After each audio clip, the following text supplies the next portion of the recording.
objectives from the Israelis and the Americans, and whether it can succeed, given that there seems to be a divergence there?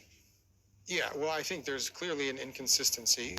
They're still kind of looking for a common narrative, but I think it just underscores that kind of what Marco Rubio said yesterday, that Israel forced America's hand in this.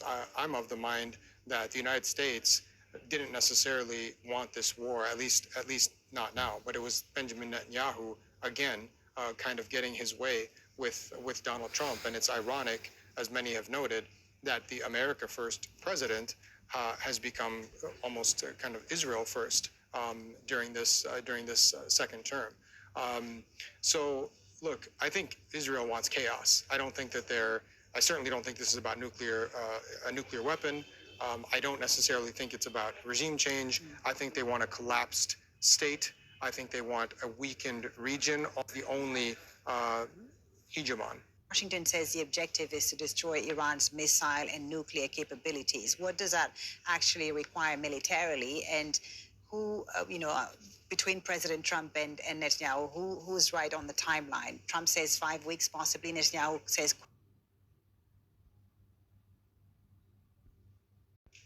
The current discussion about the timeline is part of information. Ships. They're at the bottom of the sea. Third, we're ensuring that the world's #1 sponsor of terror can never obtain a nuclear weapon. And finally, we're ensuring that the Iranian regime cannot continue to arm, fund, and direct terrorist armies outside of their borders.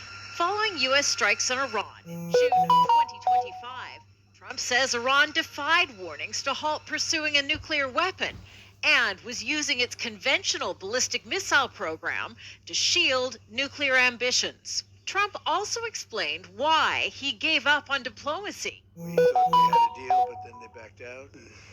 And they came back, and we thought we had a deal, and they backed out. I said, you can't deal with these people.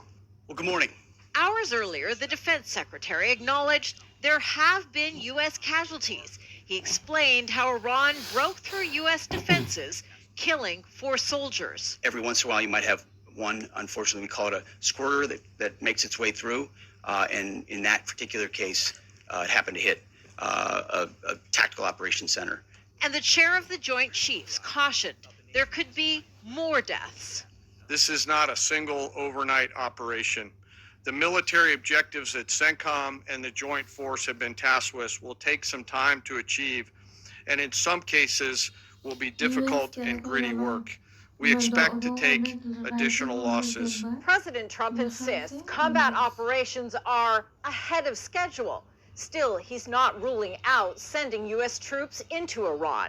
He's also cautioned Americans that combat operations could last more than a month. Kimberly Helkin, Al Jazeera, the White House. Our diplomatic